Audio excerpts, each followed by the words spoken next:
Assalamualaikum warahmatullahi wabarakatuh. Perkenalkan, nama saya Nensuci Lestari dengan NIM 33362200095 dengan MK Kesehatan dan Keselamatan Kerja. Bahaya bekerja di ruang terbatas dan prosedur K3 di ruang terbatas.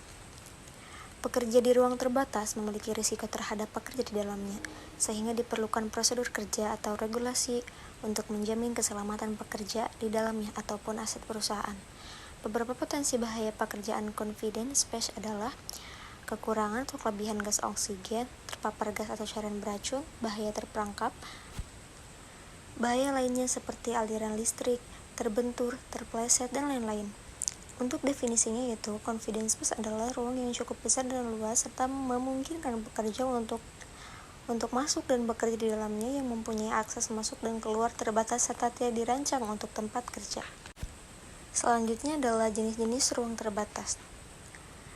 Yang pertama ada tangki, yang kedua adalah pipa, yang ketiga sewer, yang keempat adalah hopper, yang kelima bunker, yang terakhir adalah lubang kedalaman minimal 1,5 meter. Selanjutnya adalah prosedur K3 di ruang terbatas. Yang pertama, pekerja selalu berada di area kerja. Yang kedua, petugas berhubungan dengan pekerja di ruang terbatas. Yang ketiga, petugas selalu melihat pekerja di ruang terbatas. Yang keempat, jika keadaan darurat, petugas segera mencari bantuan. Potensi kecelakaan pada proses material handling baik secara manual atau menggunakan alat. Yang pertama itu faktor risiko manual material handling. Sikap tubuh yang tidak alamiah dan dipaksakan atau postur canggung, badan membungkuk dan jongkok. Yang kedua adalah identifikasi risiko. Periksa catatan cedera dan kecelakaan kerja sebelumnya yang terjadi di tempat kerja. Dan yang terakhir adalah penilaian risiko. Aktivitas dan pergerakan pekerja, tata letak tempat, posisi, dan sikap kerja, durasi, dan frekuensi pekerja.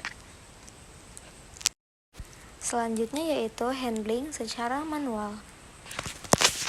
Untuk yang pertama adalah pengertian. Manual handling yaitu semua aktivitas seseorang menggunakan anggota tubuhnya untuk melakukan pekerjaan seperti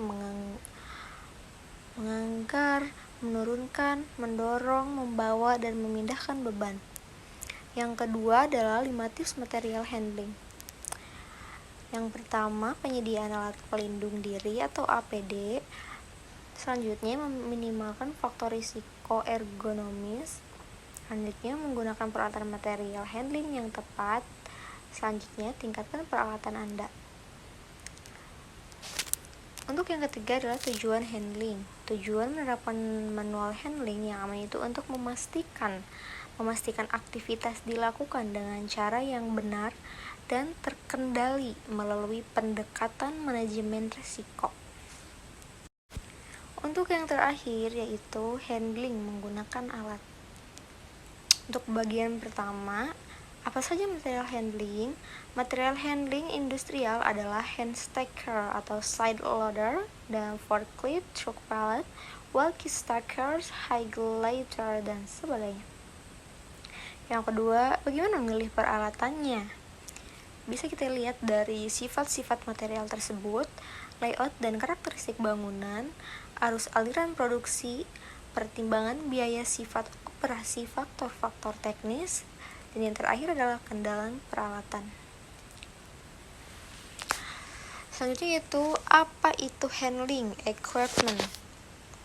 Handling equipment adalah mesin pemindah, bahkan material handling equipment adalah peralatan yang digunakan untuk memindahkan muatan berat dari tempat ke tempat lain dalam jarak yang tidak jauh.